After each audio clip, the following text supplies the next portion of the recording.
শীত আসলেই আমার হাত পায়ের অবস্থা অনেক খারাপ হয়ে যায়। একটু ব্যথা পাইলে রক্ত জমে যায়। আর অ্যালার্জি তো এত দেখা দেয়।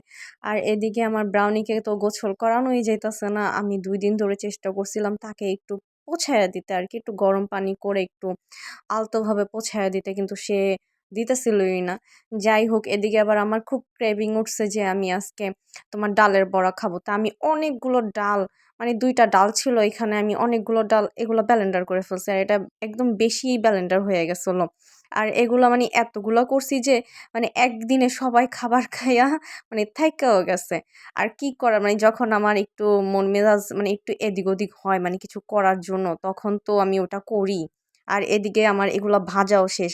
আর এক হাতে ক্যামেরা নিয়ে সবসময় যে প্যারাটা আমার সহ্য করতে হয়। মানে তুলতে গেলে, কিছু করতে গেলে তোমার কড়াইগুলা নড়তে থাকে, তখন মানে একটু আনইজি লাগে। বাট সরাসরি ভিডিও এভাবে না করলে না ভিডিওগুলোও তেমন একটা সুন্দর হয় না।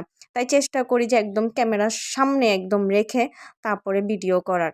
আর ওদিকে আমি কিছু অফ ক্যামেরা তোমার তরকারি কেটে রাখছিলাম যেটা আমি করব। আর আমি তো অনেক বুদ্ধিমান, বলতে কি অনেক বেশিই বুদ্ধিমান। তোমার এই যে তেল বেঁচেছিল এর ভিতরেই আমি তোমার মাছ ভেজে নিছিলাম। এটা মেবি রুই মাছ না কি মাছ আমি জানি না। যাই হোক, মানে মাছ ছিল ভেজে নিছি। আর যা সবজি ছিল তা দিয়ে আজকে রান্না করব। এখানে বাসায় ছিল তোমার টক টমেটো আর আলু।